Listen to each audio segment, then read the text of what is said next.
হাঁটছি সারান্ডের রাস্তা ধরে। অসাধারণ সুন্দর একটি দৃশ্য।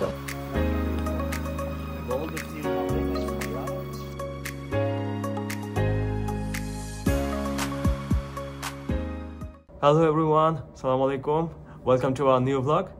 তো এই ব্লগে আমরা কোন দেশে আসলাম? আমরা এখন আছি আলবেনিয়াতে।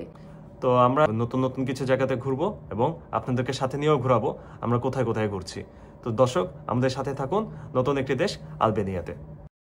আলবেনিয়া ইউরোপ মহাদেশের দক্ষিণ পূর্ব দিকে অবস্থিত ছোট একটি দেশ। আয়তনের দিকে ছোট হলেও সৌন্দর্যের দিক দিয়ে অনন্য সুন্দরী একটি দেশ। পর্যটকদের কাছে একটু কম পরিচিত হলেও সৌন্দর্যের দিক দিয়ে সুইজারল্যান্ড, স্কটল্যান্ডের থেকে কিন্তু কোনো অংশে কম না। একদিকে যেমন বিশাল পাহাড়ের মেলা, ঠিক অন্যদিকে নীল পানির সমুদ্র, আবার মাঝখান দিকে বয়ে যাচ্ছে পাহাড় থেকে আসা পরিষ্কার স্বচ্ছ পানি। সব মিলিয়ে এ দেশটি যেন এক অনন্য স্বর্গ।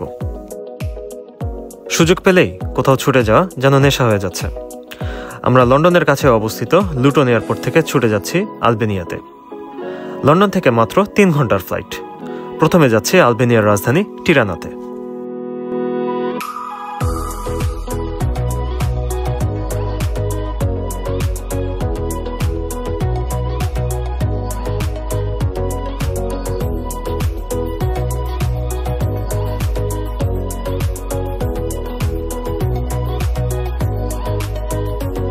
বরাবরের মতোই আমরা ব্রেকফাস্ট ইনক্লুডেড একটি হোটেলে উঠেছিলাম।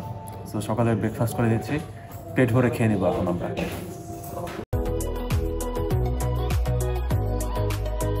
টিরানাতে ল্যান্ড করেছিলাম রাত 11টার দিকে। রাতটা এয়ারপোর্টের পাশে এক হোটেলে কাটিয়েছিলাম।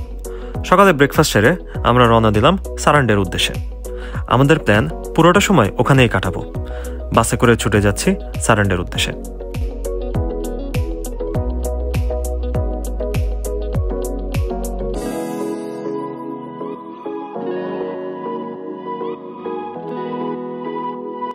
আলবেনিয়া পুরো দেশটি যেন পাহাড়ে ঘেরা। চারদিকে পাহাড় দেখতে দেখতে যাচ্ছি আমরা।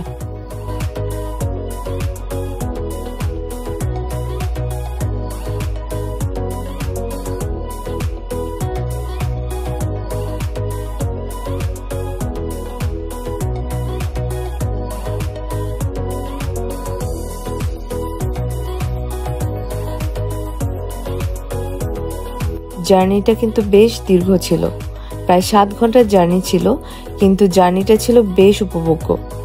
শহর থেকে বের হয়েই আলবেনিয়ার আসল সৌন্দর্য চোখে পড়ল।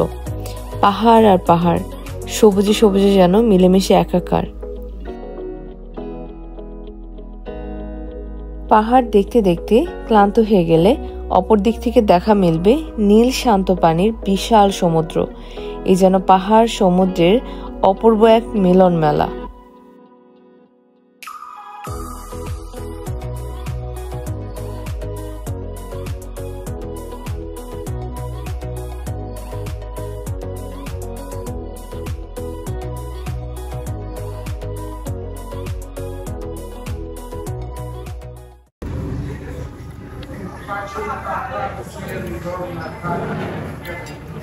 খাবার চলে এসেছে।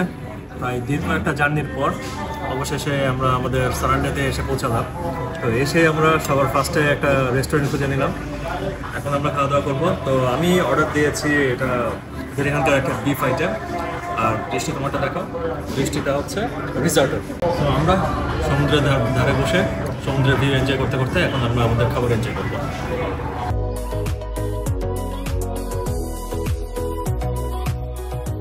খাওয়া দাওয়া শেষ করে আমরা এবার চলে আসলাম সারান্ডেতে আমাদের হোটেলে। আলহামদুলিল্লাহ, হোটেলের রুমটি কিন্তু বেশ সুন্দর ছিল।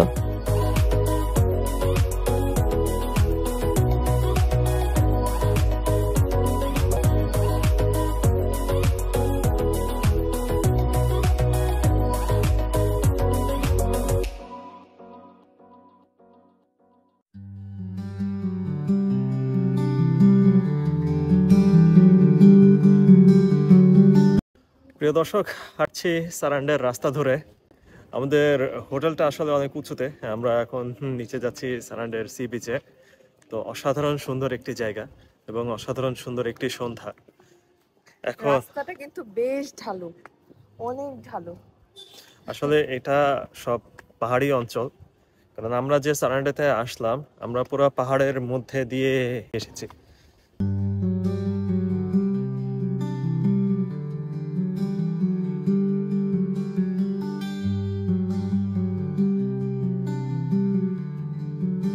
হোটেলের সামনেই ছিল সমুদ্রের ধার। এখানে একটি প্রাইভেট সমুদ্রের ভিউইং ব্যবস্থা করা আছে। আজকের সন্ধ্যাটা আমরা এখানেই পার করব।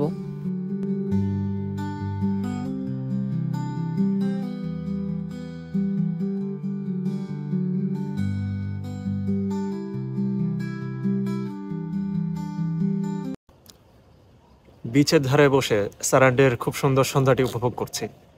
আসলে এত সুন্দর একটি পরিবেশ এবং এত সুন্দর একটি জায়গা যা নিজের চোখে না দেখলে আসলে বিশ্বাস করা যায় না। তো আমরা এখন বসে আছি সমুদ্র সৈকতে এবং আমার পিছনে পাহাড় এবং সূর্য মাত্রই ডুবলো। আমরা এখন কিছু ঘোরাঘুরি কেনাকাটা করব। আসলে আমরা চোখে যেটা দেখছি সেটা আসলে ক্যামেরায় কোনোভাবেই ক্যাপচার করা সম্ভব না। অসাধারণ সুন্দর একটি দৃশ্য।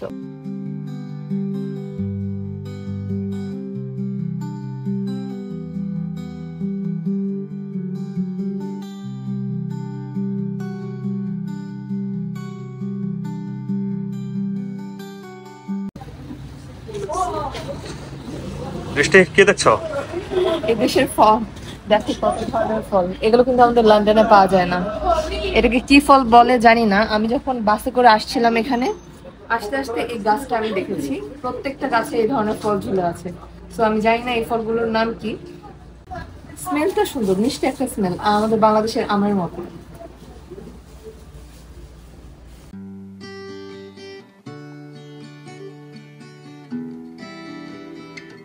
কেনাকাটা শেষ করে এবার আমাদের পর্ব রাতের খাবার সারার। আমরা গিয়েছিলাম লোকাল একটি রেস্টুরেন্টে।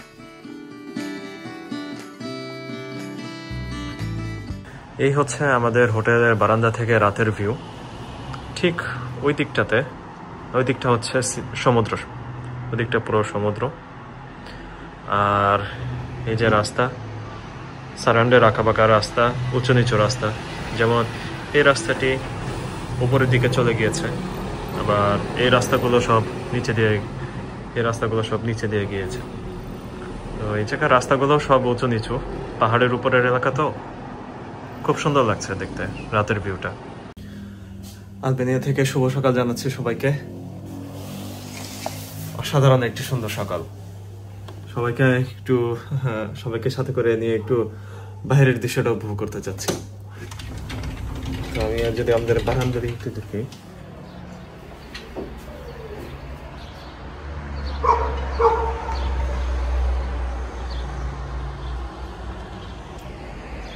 অসাধারণ সুন্দর একটি ভিউ।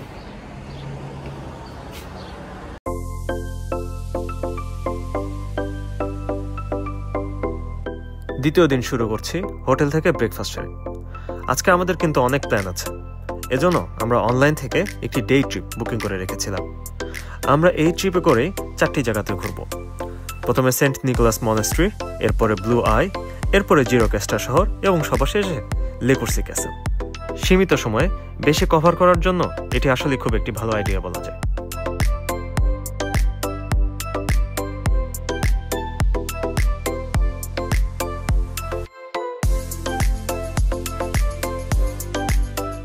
তো আমরা আমাদের সারান্ডেতে দ্বিতীয় দিনে একটু ঘোরাঘুরি করছি। আমরা একটি ট্যুর গাইড নিয়ে নিয়েছি অনলাইন থেকে, গেট ট্যুর গাইড থেকে। তো আজকে আমাদের সারাদিন এই ট্যুর গাইডই ঘুরাবে। আমরা এখন আছি সেন্ট নিকোলাস মনেস্ট্রি চার্চে। সো এই চার্চের ইতিহাস সবকিছু সম্পর্কে আপনাদেরকে আমরা বিস্তারিত জানাবো। ট্যুর গাইডের গাড়ি থেকে নেমে আমরা হেঁটে যাচ্ছি সেন্ট নিকোলাস মনেস্ট্রির দিকে। মনেস্ট্রিটি পাহাড়ের মাঝখানে খুব সুন্দর একটি জায়গার মধ্যে অবস্থিত। মনে হচ্ছে যেন এক বাগানের মধ্যে আছি আমরা। এই চার্চটি এই এলাকার একটি বিখ্যাত পর্যটনীয় আকর্ষণ। এই চার্চের বয়স কিন্তু প্রায় 1000 বছর। 1200 সালে তৈরি হওয়া এই চার্চটি এখনও টিকে আছে এবং বিভিন্ন ধর্মের পর্যটক এখানে প্রায়ই আসে। 1200 সাল থেকে 1962 সাল পর্যন্ত এটি একটি অ্যাক্টিভ চার্চ ছিল। এখনও সেই 800 বছরের পুরনো অনেক ধ্বংসাবশেষ আশেপাশে দেখতে পাওয়া যায়।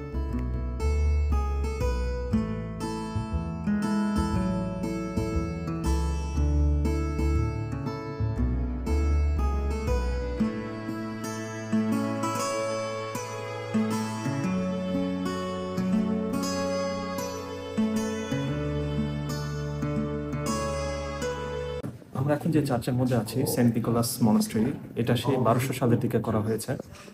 তো আমরা এখন এখানে যে নীল রঙগুলো দেখতে পাচ্ছি, যেখানে নীল রং করা আছে, এগুলো কিন্তু করা হয়েছে 1962 সালের পর থেকে। এই নীল রং করার কারণ এখানে যে পুরাতন যে নিদর্শনগুলো আছে, এই যে বিভিন্ন ধরনের ছবি, এগুলো সব ঢেকে দেওয়া হয়েছে। এমনকি যে ছবিগুলো অবশিষ্ট আছে সেসব ছবির মুখগুলো সব ধ্বংস করে দেওয়া হচ্ছে। তুমি যদি একটু এদিকে দেখো, এটা কিন্তু হচ্ছে একটা ছবি এবং এটার হচ্ছে মুখ ধ্বংস করে দেওয়া হচ্ছে। তো 1962 সালের আগে সে 1200 সাল থেকে যেরকম ছিল, এটা হচ্ছে সেই সাইডটা। এবং 1962 সালের পরে রং করে দেওয়ার পরে এই যে ব্লু রং, আমরা যতগুলো ব্লু রং দেখবো, নীল রং দেখবো, সবগুলো হচ্ছে 1962 সালের পরে করা হয়েছে এই পুরাতন নিদর্শন সব ঢেকে ফেলার জন্য। কারণ ওই টাইমে সবগুলো চার্চ তারা ধ্বংস করে ফেলছিল এই দেশের গভর্নমেন্ট। 1962 সালে আলবেনিয়াতে কমিউনিজম একটি রীতি চলে আসে। মানে এখানে কেউই কোনো ধর্মচর্চা করতে পারতো না। এমনকি কেউ যদি গোপনেও ধর্ম পালন করত এবং সে যদি ধরা পড়তো, তাহলে জেল জরিমানা পর্যন্তও হতো। কারণ আলবেনিয়া একসময় অটোমান মুসলিম সাম্রাজ্যের অধীনে ছিল। অটোমান সাম্রাজ্যের সম্পূর্ণ পতনের পর এ দেশের সরকার সিদ্ধান্ত নেয়, এভাবে পুরো একটি দেশ নাস্তিক হয়ে যায়। তখন যত মন্দির, মসজিদ, গির্জা বা ধর্ম উপাসনা করা প্রতিষ্ঠান সব ধ্বংস করা হচ্ছিল। কিন্তু এই চার্চটি অনেক পুরনো হওয়ার কারণে ধ্বংস করা হয়নি। তবুও ভিতরে প্রায় অনেক নিদর্শনই নষ্ট করে দিয়েছিল। কিন্তু 1992 সালে কমিউনিজম সরকারের পতনের পর তারপর সবাই ধর্মচর্চা শুরু করলো। বর্তমানে এদেশের 60 থেকে 70% মানুষই মুসলিম। চার্চের সব নিদর্শনই নষ্ট করলেও ঠিক কোনো এক অজানা কারণে ভিতরের এই জায়গাটি ধ্বংস করা হয়নি। এখানে দেখা যাচ্ছে সেই 1200 সালে বানানো সব ধরনের নিদর্শন।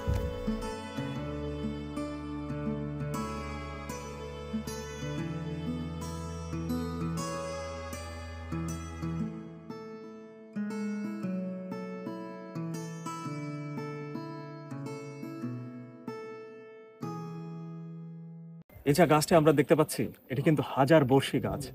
এই গাছের বয়স প্রায় 1000 বছর। তো পৃথিবীর অন্যতম পুরাতন গাছ বললেও ভুল হবে না।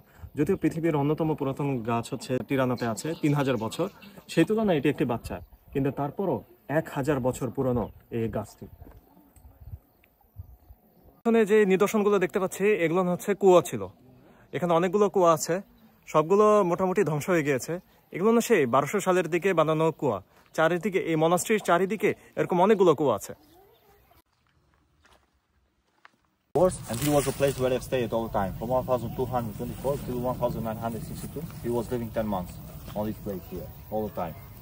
If you only can walk at the church to see the place around. এই যে একটি ধ্বংসাবশেষ বাসা আমরা দেখতে পাচ্ছি, এটি কিন্তু বাসা ছিল এবং সেই 1200 সাল থেকে 1962 সাল পর্যন্ত সবসময় 10 জন মঙ্ক এখানে থাকতো। মঙ্ক মানে এখানকার সাধু সন্ন্যাসী যারা ধর্মচর্চা করত। তো সবসময় 10 জন করে এখানে থাকতো। এখন প্রায় ধ্বংস হয়ে গিয়েছে। আমরা উপর থেকে ঘুরে আসলাম।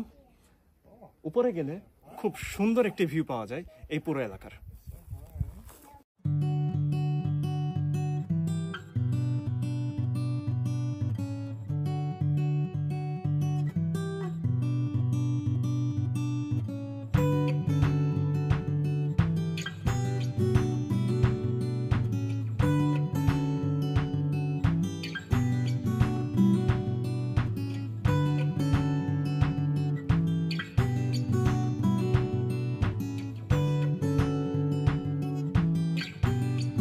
সেন্ট নিকোলাস মনাস্ট্রি থেকে ছুটে যাচ্ছি আমরা আমাদের পরবর্তী গন্তব্যে। আবার সেই নান্দনিক পাহাড়ের দৃশ্য দেখতে দেখতে যাচ্ছি। আমাদের পরবর্তী গন্তব্য ব্লু আই।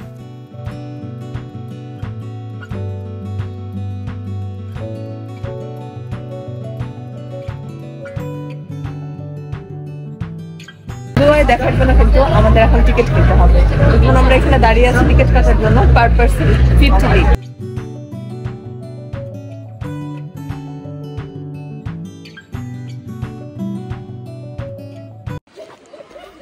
আমরা কিন্তু এখন আমাদের সেকেন্ড ডেস্টিনেশন ব্লু আইতে।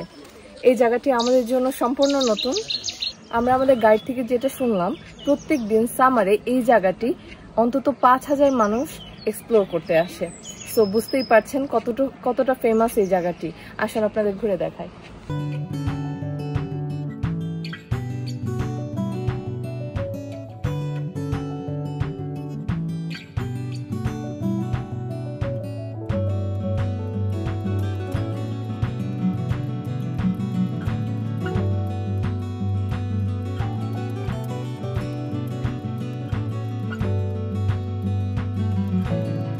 এই জায়গাতে এসেই যেন মন প্রাণ চোখ সব জুড়িয়ে গেল।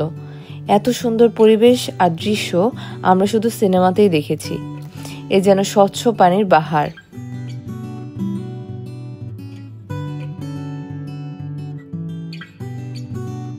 এত সুন্দর একটি জায়গা নিজের চোখে না দেখলে আসলে বিশ্বাস করা যাবে না। এত সুন্দর একটা জায়গা, এবং এটি আছে আমাদের পৃথিবীতে।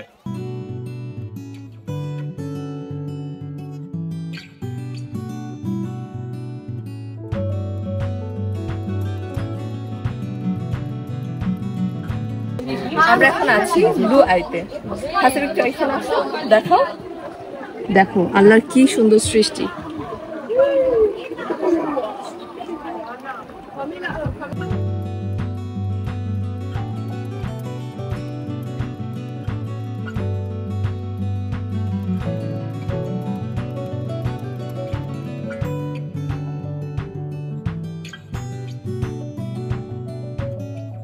দর্শক, আপনাদের অন্তত এই জায়গাটা দেখার জন্য হলেও এখানে আসা উচিত, এই আলবেনিয়াতে আসা উচিত।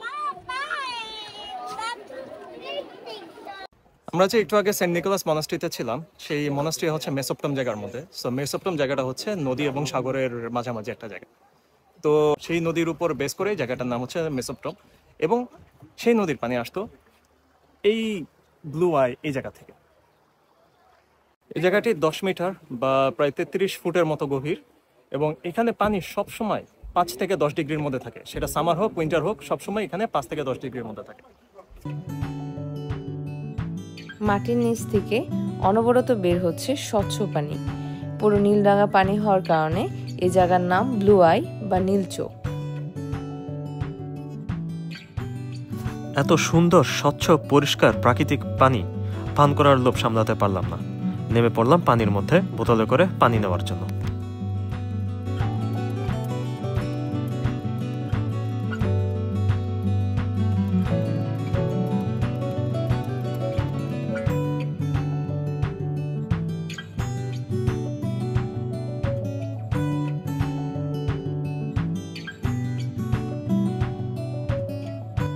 মহান আল্লাহ তাআলা পৃথিবীতে এত সুন্দর জায়গা সৃষ্টি করে রেখেছেন, না জানি স্বর্গ আরো কত সুন্দর। এই জায়গায় সবুজ এবং নীলের এক অসম্ভব সুন্দর কম্বিনেশন। মনে হচ্ছে আজীবন এখানেই থেকে যাই। এখানে আরো দেখতে পাওয়া যাবে শত শত নীল প্রজাপতি। কি অসম্ভব সুন্দর পরিবেশ, মনে হচ্ছে শিল্পীর আঁকা ছবি।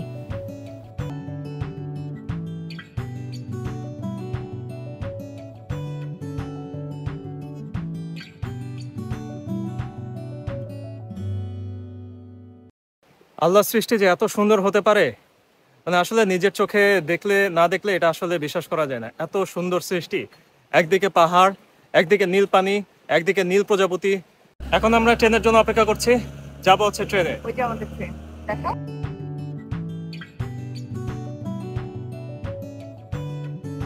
যখন টিকিট কাউন্টার থেকে ব্লু আইতে আসছিলাম তখন আমরা হেঁটে এসেছিলাম। তো এখন আমরা যাব ট্রেনে করে, সবকিছুর এক্সপিরিয়েন্স দিব। তো আমরা এখন অপেক্ষা করছি ট্রেনের জন্য। এই যে আমাদের ট্রেনের টিকিট পার পারসন 300 লেই।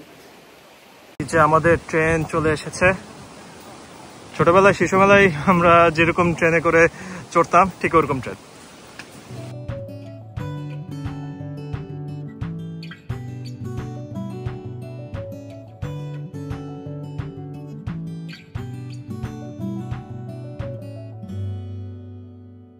মনে হচ্ছে ছোটবেলায় শিশুবেলায় যে ট্রেনগুলোতে উঠতাম সেই ট্রেনগুলোতে আছি। এখানকার অন্যতম প্রধান আকর্ষণ এই ব্লু আই দেখে শেষ করে আমরা ছুটে যাচ্ছি আমাদের পরবর্তী গন্তব্যে।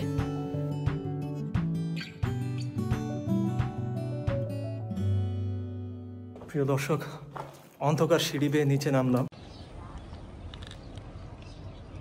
আমরা এখন আছি একটি জেলখানার মধ্যে। এতটাই অন্ধকার যে আমরা ভিতরে ফ্ল্যাশ দিয়েও কিছু দেখতে পাচ্ছিলাম না। এই জায়গা খুব ট্রেডিশনাল একটি ডেজার্ট। তো আমরা এখন আছি সমুদ্রপৃষ্ঠ থেকে হাজার হাজার ফিট উপরে একটা পাহাড়। হাঁটছি আমরা সামিল বিচের পাড় ধরে। তো এই বিচের পানিগুলো অনেক স্বচ্ছ।